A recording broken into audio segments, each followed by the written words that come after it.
Hello, hello, hello, all the King's men. Welcome to another Friday assessment. Yes, another Friday assessment. I rejoice with you because you made it across another week. Yes, I don't care what the week looked like, what happened this week. You still got a reason to celebrate. Why? Because you are on this side of that dirt. Yes, the dirt that you're walking on, you're on this side of that dirt. You are here because you can assess again. That's enough to celebrate. I don't care what you didn't achieve this week. Let's celebrate the successes this week. Remember all the King's men, you are more than a conqueror. Remember, you are going towards purpose. And when there's purpose, you can activate the potential inside of you. Remember, potential is greatness inside of you. So yes.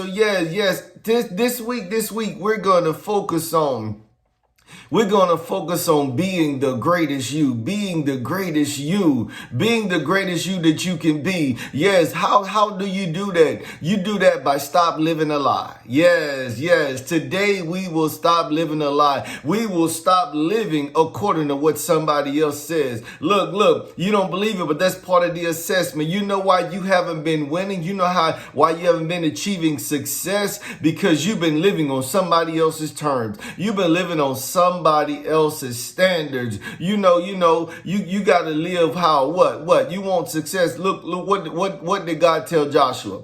He said, follow my commandments, then you'll have good success. What happened to Moses? He didn't follow God's commandments. He did his own thing. And what happened? He didn't see the promised land. God said, you're not fit to go over. You cannot go over. So what I'm telling you is, in order to be the best you have to be who God called you to be, who God created you to be.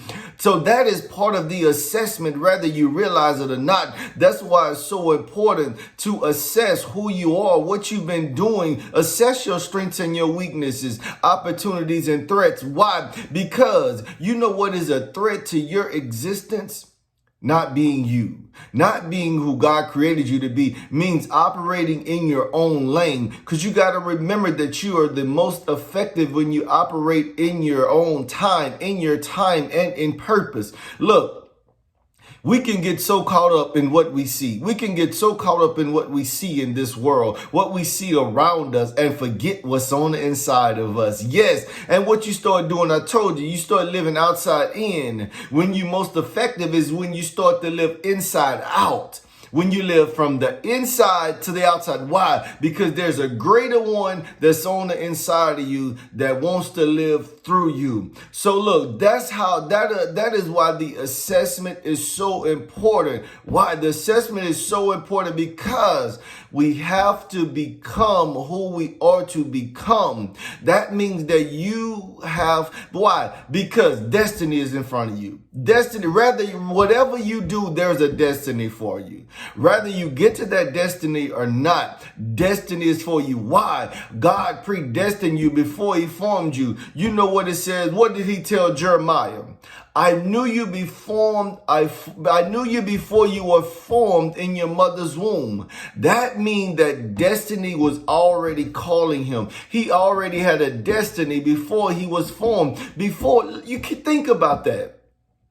Before his mother even thought about having a child, before this seed came together, before this egg and this seed came together, Jeremiah was already destined to be a prophet to the nations, to lead the kingdoms. Yes. So what I'm telling you today, that's why it's so important to assess. There is an area that you are effective in.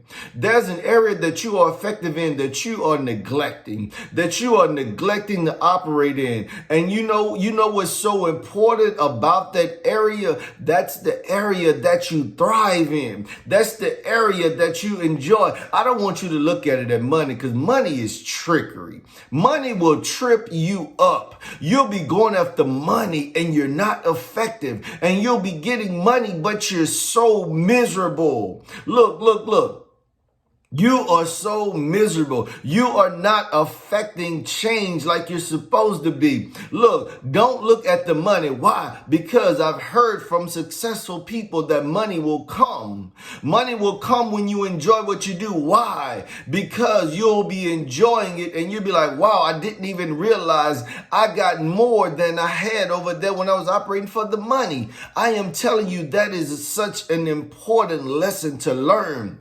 That's why we got to make that transition. First, we got to prepare our minds because it starts in the mind first. That's why I said you got to live inside out. We got to start with our minds first because why? Because the enemy want to get us tripped up and having us thinking outside in, thinking about the material things, thinking about impressing somebody else. If you live and impress somebody else, you need to stop what you're doing right now, drop it and walk away. Why? Because it is leading to your demise. When you're living for somebody else, it's leading to your demise. You're going to be one unhappy old person. I'm going to just leave it just like that. Why? Because you can be old young. You can be old young. So when I say that, I need you to live for who God, I ain't say live for self. I need you to live according to who God called you to be, who God predestined you to be. You know that thing that keeps tugging at you. You know that thing that keeps pulling at you. I want you to live your full potential. That's why the Friday assessment is so important.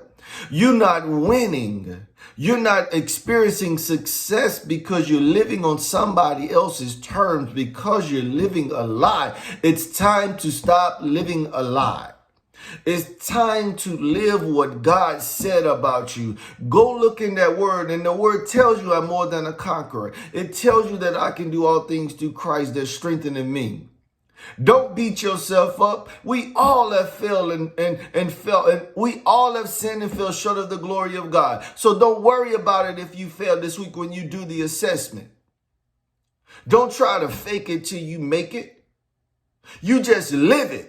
Why? Because when you just live it, your story will be that much more effective. Why? Because when you fake it till you make it, you cannot enjoy it. And the greatest of all, you won't have the impact that you would have had. Because why? What sells? What sells? What affect lives? What reaches the heart? When there's a heartfelt just this determination. That's what reaches people. Why? Because there is somebody that had to pass along that same way. There is somebody that may be that may be going through that same journey. They may be on a different part of that journey right now behind you. And they need that encouragement. They need to hear somebody else's story. So quit living a lie. That's part of the assessment. We got to live and be our true selves. We got to be who God is. Stop making excuses. You living a lie when you making excuses. When you're making excuses. That's what Moses did. He made an excuse. That's what Jeremiah did. They made an excuse. I'm a child. I can't speak well. Oh, well, if you can't speak well, I know there are some multi-millionaires, there's some billionaires who can't speak well, and they say some foolish things. But what? People, some of the brightest people, smartest people, what? They still spend their money on their product. So what I'm telling you today, stop living a lie. And live who God made you to be. Live who God created you to be. Live who God predestined you to be. Know that greatness lies on the inside of you. All the King's men, I pray that you be blessed. Have a great week.